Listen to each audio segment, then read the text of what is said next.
Kerala legislative assembly 2026 പറ്റി നമുക്ക് ഇനി വരാനിരിക്കുന്ന 10th പ്രിലിംസിലും അതുപോലെ VFA എക്സാമിനും എല്ലാത്തിനും ഇമ്പോർട്ടൻ്റ് ആയിട്ട് ചോദിക്കാൻ ചാൻസ് ഉള്ള ഒരു മേഖലയാണ്. അപ്പം അതിനെപ്പറ്റി പഠിക്കാം.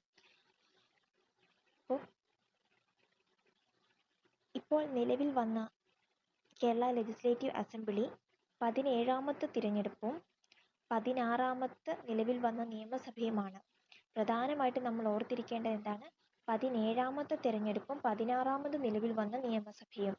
തിരഞ്ഞെടുപ്പ് നടന്നത് 2026 ഏപ്രിൽ 9-ന്. 2026 ഏപ്രിൽ 9-ന് തിരഞ്ഞെടുപ്പ് നടക്കുകയും 2026 മെയ് 4-ന് ഫലപ്രഖ്യാപനം ഉണ്ടാവുകയും ചെയ്തു. അപ്പം തെരഞ്ഞെടുപ്പ് നടന്നത് 2026 ഏപ്രിൽ 9, ഫലപ്രഖ്യാപനം 2026 മെയ് 4. സത്യപ്രതിജ്ഞ ചെയ്തത് 2026 മെയ് 18-നുമാണ്. അപ്പോൾ ആദ്യം ഓർത്തിരിക്കേണ്ടത് 16ാമത് നിലവിൽ വന്ന നിയമസഭയും 17ാമത്തെ തിരഞ്ഞെടുപ്പും 2026 ഏപ്രിൽ 9-ന് നിലവിൽ എലക്ഷൻ നടക്കുകയും മെയ് 4-ന് റിസൾട്ട് പ്രഖ്യാപിക്കുകയും മെയ് 18-ന് സത്യപ്രതിജ്ഞ ചെയ്യുകയും ചെയ്തു. ആകെ 140 മണ്ഡലങ്ങളാണുള്ളത്. പട്ടികജാതി സംവരണം 14, പട്ടികവർഗ സംവരണം 2. കൂടുതൽ ഭൂരിപക്ഷം കിട്ടിയത് പി കുഞ്ഞാലിക്കുട്ടിയാണ്. ഏത് മണ്ഡലം? മലപ്പുറം. 85,327 വോട്ടുകളുടെ ഭൂരിപക്ഷത്തിലാണ് ജയിച്ചത്.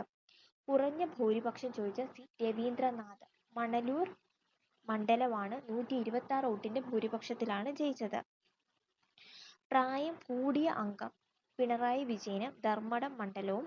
പ്രായം കുറഞ്ഞ അംഗങ്ങൾ 2 പേരുണ്ട്. AD തോമസ് ആലപ്പുഴയും VT സൂരജ് എവിടെയാണ്? ബാലുശ്ശേരിയുമാണ്. വനിതകൾ 11.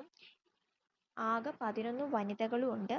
UDF 102 സീറ്റ് UDFനും 35 സീറ്റ് LDFനും NDAക്ക് 7 സീറ്റുമാണ്.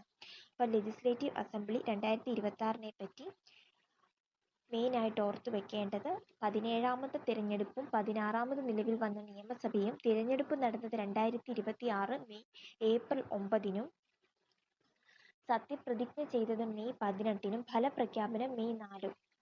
ആകെ 140 മണ്ഡലങ്ങളും 14 പട്ടികജാതി സംവരണ മണ്ഡലങ്ങളും 2 പട്ടികവർഗ സംവരണ മണ്ഡലങ്ങളുമാണ്.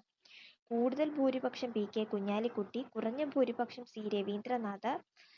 പ്രായം കൂടിയ അംഗം പിണറായി വിജയൻ. കുറഞ്ഞത് 2 പേരുണ്ട്. AD തോമസും ഉണ്ട്. VT സൂരജ് ബാലുശ്ശേരി മണ്ഡലത്തിൽ നിന്ന് VT സൂരജുമുണ്ട്. 11 വനിതകളും 102 സീറ്റ് UDFും 35 സീറ്റ് LDFും 3 സീറ്റ് NDAയും